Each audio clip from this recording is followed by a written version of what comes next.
Hen, it's good to talk to you, and I really appreciate you taking the time to speak to us. If I may ask you about this shooting in the Jaffa area of Tel Aviv, what more are we hearing about this? Well, we were at my house in Jaffa, and we heard the shooting, and we heard like a lot of shooting. And there were two Palestinian terrorists that came into the railway station, targeting civilians. There weren't any soldiers that were killed. They just sprayed bullet them. There were 15 people that were injured. We know that at least 6 of them died, and several are in critical condition. Just horrific attempt to kill civilians, Israeli civilians standing in a bus station. It wasn't aimed at soldiers or anything like that. It was an attempt to murder Israelis. And we know this happened shortly before this missile attack occurred. Am I correct? Yeah, right after we heard the shooting, me and my partner ran into our room hiding, and then moments later we had to run to the bomb shelter as the missiles were launched from Iran.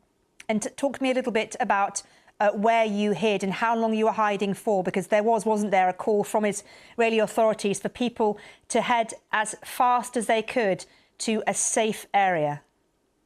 Yeah, so first we were hiding from the terrorists because we read online that there was 2 of them and one of them is still at large. So we were just hiding, hoping that it won't be us. And then when the siren started and we got notifications to our phones, we ran to the bomb shelter. There were about 10 people also running to the bomb shelter, young people. In Israel, most houses and most buildings need to have a bomb shelter. That's what Israel invested in doing to create those safe spaces to protect its civilians.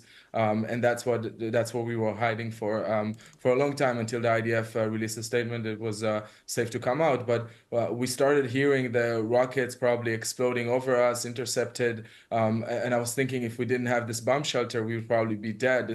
It's over 400 rockets. Iran said that they were launching 400 missiles launching on Israeli civilians. The goal was to kill civilians all over the country. My family in the north that were displaced from their homes in the north, over 60,000 people were forced to leave their homes because of Hezbollah in the last year and can't go back to their home. For a year they lived as displaced people. Were hiding today. People from the south, my family from the south that are also displaced because of Hamas had to hide. And all of Israel, 10 million people were hiding in bomb shelters as missiles were coming from Iran. Israel has no border with Iran. Why is Iran launching missiles on us? It just sounds so horrendously frightening for you to hear about this, potential attack by gunmen, and then also to hear those sirens. I mean, what was going through your mind in those moments? It must have been so frightening.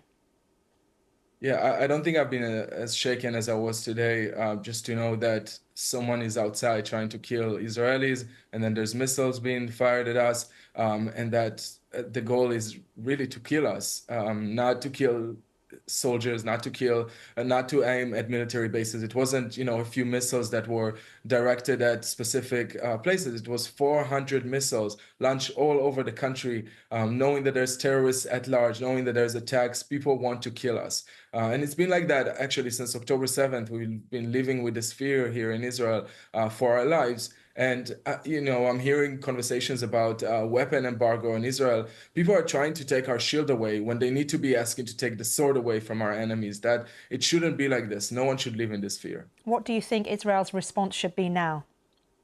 I think Israel needs to end this. They need to end the terrorist organizations, the Hezbollah, Hamas, and the Houthis that are all being funded by the Islamic Republic in Iran. It cannot go on this way. No country would accept that. If there was even one rocket launch on the UK, you do everything you can to protect your family. It's unbearable for me to see people around the world not understanding it and completely twisting the conversation. I mean, we are the ones that were attacked on October 7th, and since then, with over 8,000 rockets from Hezbollah, over 400 missiles in one night. I had to run to the bomb shelter in the last week over 4 times, and I'm in Tel Aviv. It's supposed to be safe, and it's not safe here. It's not safe anywhere, and it's all because of the attacks of the Islamic Republic and its proxies throughout the Middle East. The world has to take a stand, because if it will not end here, it will come to the UK, it will come to the West, and the West will be next, and I think it's everyone's concern. Hen, it's good to talk to you. Thank you very much indeed for that. Well, let's just bring you an update that we got a little while ago, and that's a posting from the IDF, the Israel Defense Forces, on X.